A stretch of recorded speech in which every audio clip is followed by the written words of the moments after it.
the county will have to give us our portion of the sales tax by law. Right. But then the resident, our citizen can come to town hall or call town hall, we can send them an application that they can fill out. They say that I want a refund on my property tax that I paid because of a hardship. Then the town will give that person his, let's say $100,000 home is $140. I mean, a $400,000 home is $140. We'll reimburse them that $140. Right, and We can have a fund set aside that we can draw this money from. If that would help. I think I understand your point, Mr. Ray.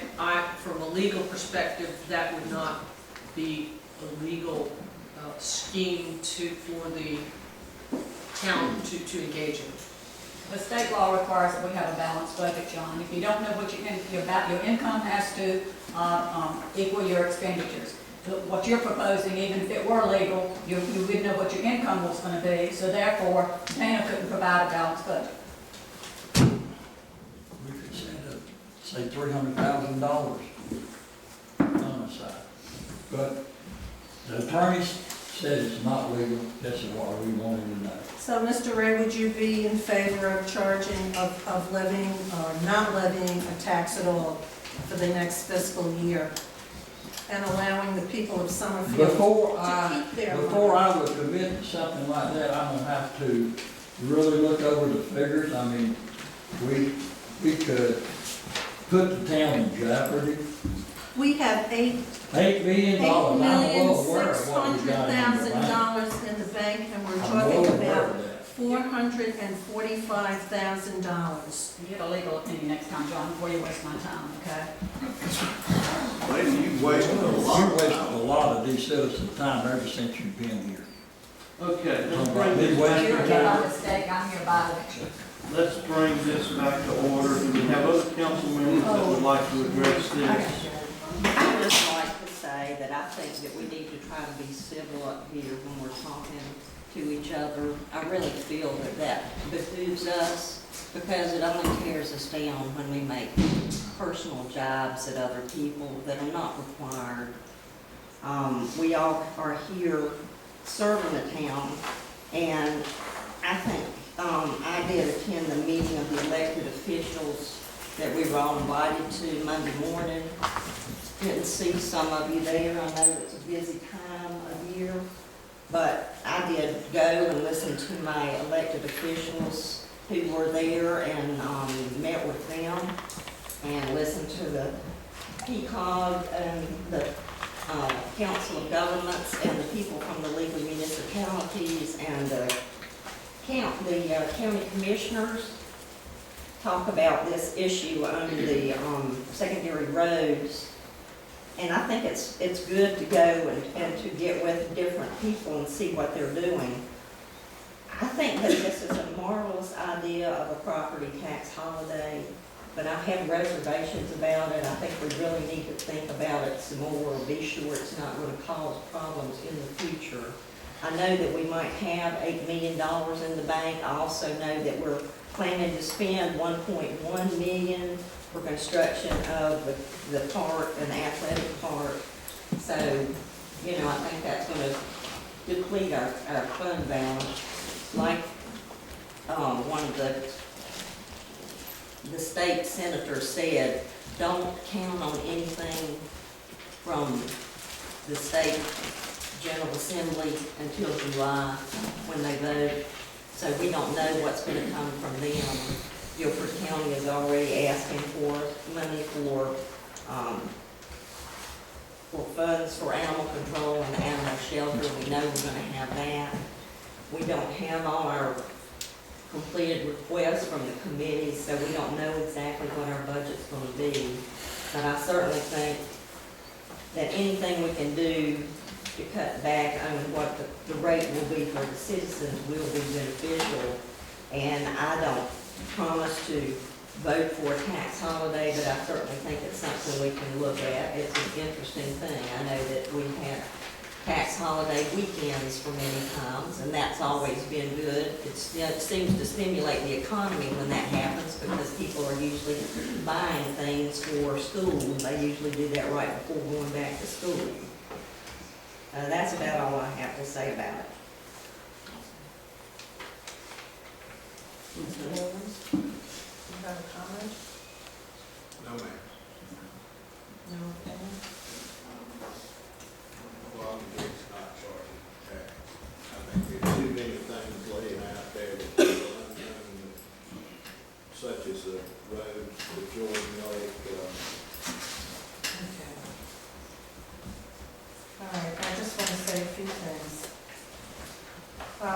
About some of the cons on this list. The idea that we might be required to take over road maintenance.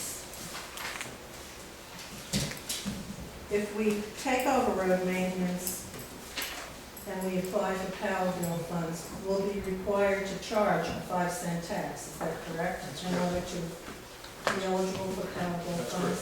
So that's a given. We're going to have to do that if we take over the roads. That's not going to happen this year. You already said that. It might not happen next year. So why are we going to be concerned about it now? Well, again, as I said in the email, as I said in this memo, this is your discussion, not mine. But the reason why I listed that was because part of my responsibility is to not just look at this year's, but to look out what's going to happen down the road and make sure there are funds available. If we become responsible for our roads, that $8 million fund balance or $7 million fund balance after we build ball fields or whatever it may be that it's costs, even if we've got to go to a 5-cent property tax, we still may not have enough funds even participating in power bill. And we may still need to have that fund balance over time.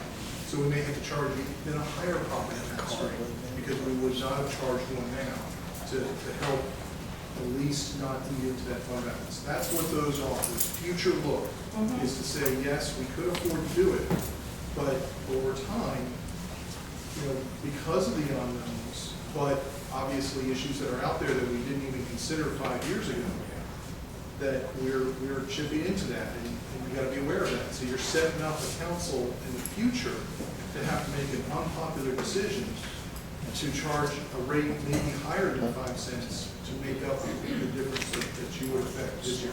Now, that may not happen. The road issue may not happen.